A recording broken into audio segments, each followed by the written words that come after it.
President Trump has promised to carry out mass deportations as he returns to the White House. This is sparking fears in the local migrant community. Fox 5's Stephanie Bertini talked to several asylum seekers about their concerns. This man from Venezuela didn't want to show his face, but he opened up about how he and other migrants are feeling about the threat of mass deportations under the new Trump administration. We have the worry. What will happen with us? Will they deport us? Will they give us asylum or not? Will they not help with the work permit? He's one of many living in a New York City migrant shelter. One of the many who crossed the border and came to New York City during a surge local officials called the migrant crisis. Naina Gupta is the policy director at the American Immigration Council, an organization pushing for immigration reform. At the community level, there's certainly a lot of anxiety and fear about what this new administration will mean for immigration law and policy. During his campaign for another 4 years in the Oval Office, immigration was a focal point for President Trump. And when he won the 2024 election, many say fear and uncertainty started to grow amongst migrants, including asylum seekers, those with temporary protected status, those who fall under DACA, which stands for Deferred Action for Childhood Arrivals, and the undocumented community. Immigration attorney Cheryl David weighing in.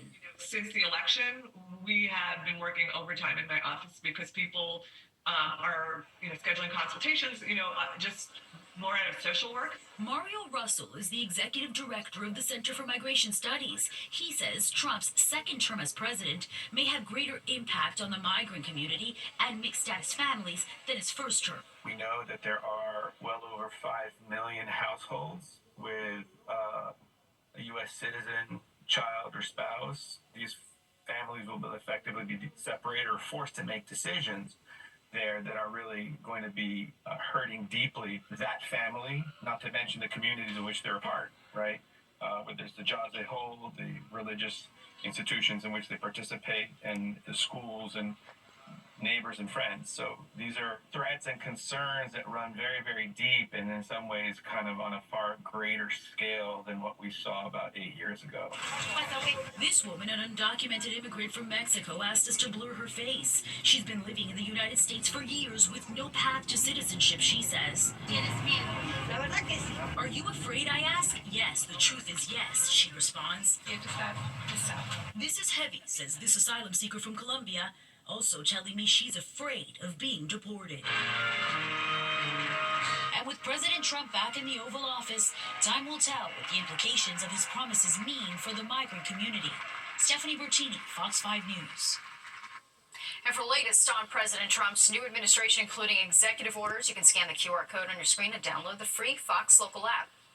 The UN says Gaza has received a major influx of humanitarian aid, with more than 900 trucks crossing into the territory on the second day of the ceasefire.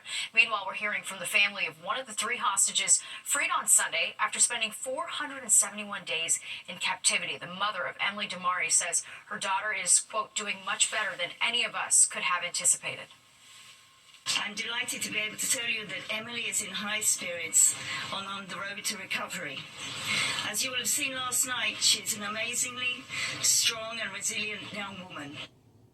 The ceasefire agreement calls for Phase 2 negotiations to start 15 days from now, with more hostages released in exchange for Palestinian prisoners over the next 2 weeks.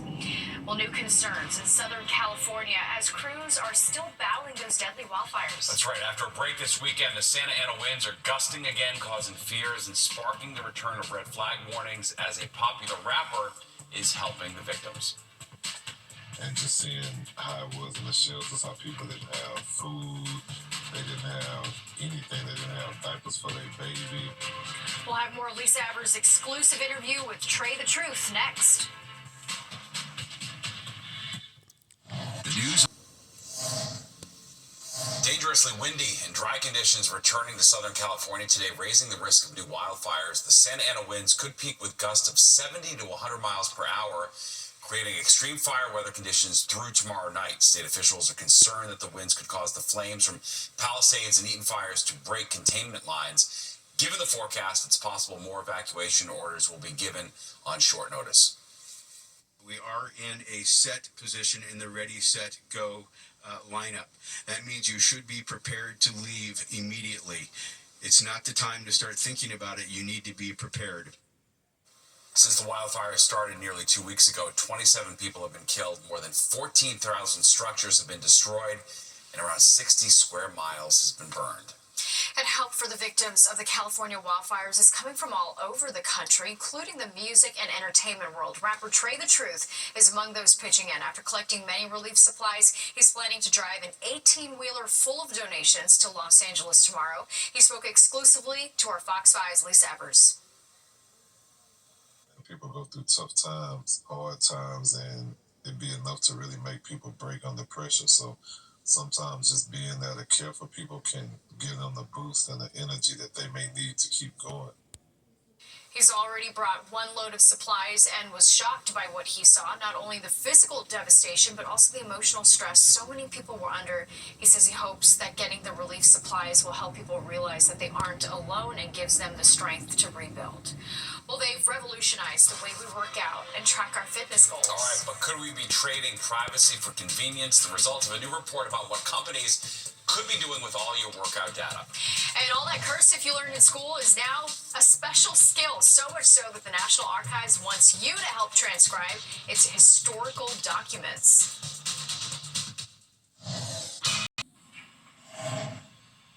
For many people, smart exercise equipment like bikes and treadmills are a game changer when it comes to staying in shape and tracking their fitness goals. But as Fox 5's Roger Gildino shows us, a new study finds the companies behind that smart equipment may be sharing that data, which in turn could make you vulnerable to hackers.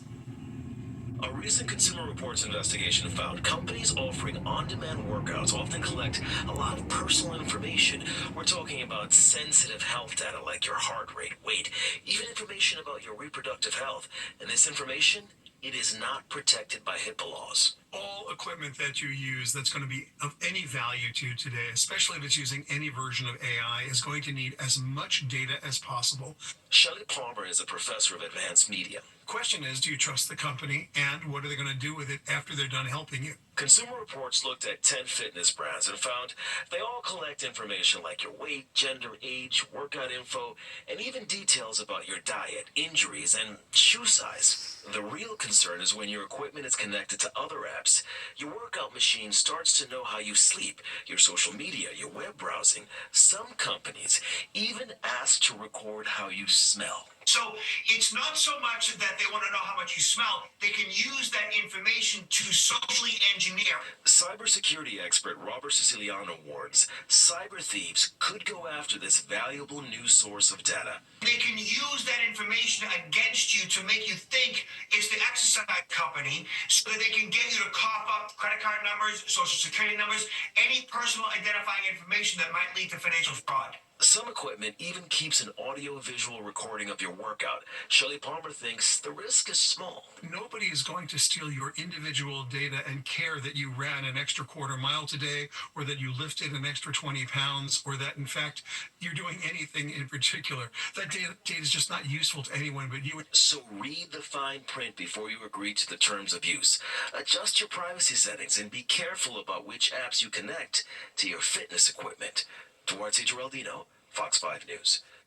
That's it. I'm convinced. I'm not working out. I'm giving the treadmill a break tomorrow morning. It's going to be too cold to even run inside, Nick. That's how cold nice we're and talking. safe under the sheets in your bed. Ah, that sounds Right? wonderful. Yes. But see, now just don't connect to an app and just do your workout anyway. That's right. That's what I do. So there you go.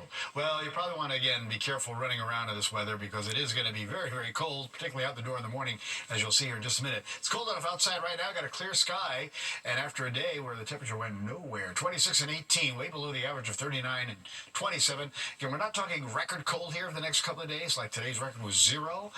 We're talking wind chills feeling like 0, and actually air temperatures north and west will be around 0, but no records for the city. Sunrise 7:15, hey, just shy of 5 p.m. now for the sunset. Currently 19, clear sky.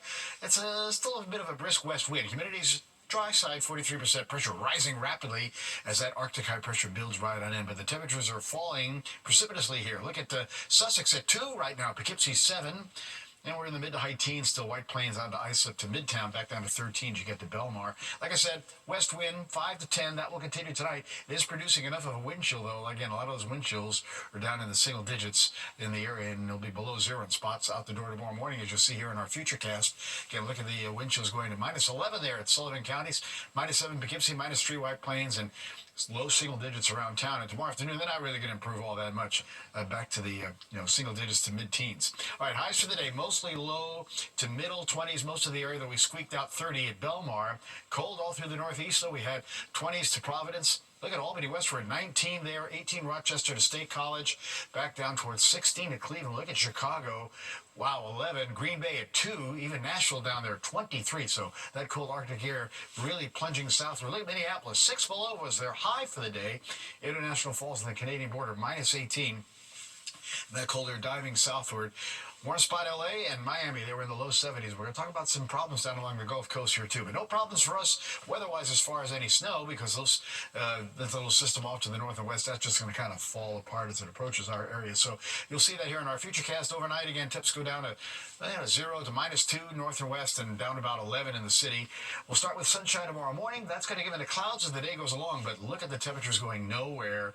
High teens to about 20 in most of the area. It's still those wind chills, like I said, in some spots in the single digits. Notice a quick shot of some snow went well offshore, so we're going to miss out on that system. As we get up for Wednesday morning, it's going to be below 0 again. North Jersey up towards Poughkeepsie, and closer to 10 or so in the city. And then again, Wednesday, we'll squeak through the high teens to about 20, so still below average. Now, let's talk about this. This is historic snow. Coming from Houston all the way to New Orleans. Houston get about 4 to 6 inches of snow. They haven't had snow that much since 1960. New Orleans, the most they've ever had is 4.5 inches. They may get 6 inches out of this storm as it slides along the Gulf Coast. That could read some snow and ice even into North Florida. So there you go. 11 in the city tonight. Bitter cold. Again, looks like minus 2 as we got into some of the suburbs. Then 4 tomorrow. We'll get to about 20. Again, clouds will take over. 21 Wednesday morning, low about 10. Back to 28 on Friday. Still no storms. We should get close to freezing on Friday at 33, mid-30s Saturday, upper 30s where we should be Sunday and Monday. Threat of a little slight snow maybe on Monday. We'll see if that works out. All right, we'll see, Nick. Thank you. And on this inauguration day, get ready to meet a lady who was born when Woodrow Wilson was in the White House. All right, that's right. We're going to introduce you to a New Jersey woman celebrating her 108th birthday. Well, reading cursive is now a superpower, according to the National Archives. It's looking for volunteers to help transcribe 300 million documents. These documents contain items going back 200 years with records from as early as the Revolutionary War to the 1950 census. There's no application to volunteer. You just have to sign up online. A Real Housewives star is returning to Broadway. Erica Jane of the Real Housewives of Beverly Hills will again take on the role of Roxy Hart in Chicago. Jane previously starred as the play's main character in a limited run back in 2020. But it was cut short by the COVID pandemic. Her new run starts tonight, going for 3 weeks through February 9th. Chicago is currently celebrating its 28th year on Broadway. And there's more of the 10 o'clock news straight ahead. But first, here's a look at what's coming up on Good Night New York. Well, wishing a very happy birthday to Inez Rose Elliott. The New Jersey resident turned 108 years old today. She was born January 20th, 1917. And she celebrated with family and friends in Madison, New Jersey. The mayor of Madison was on hand for the big party. Now, therefore, I, Robert H. Condon, Mayor of Borough of Madison, on behalf of the governing body, extend best wishes to Inez on her 108th birthday and wish her continued health and happiness. So this is on behalf of all of Madison. Very nice. Elliott credits her long life to faith in God, staying calm, and laughing as often as you can. I love that. Yeah. Happy birthday, Inez. And don't go any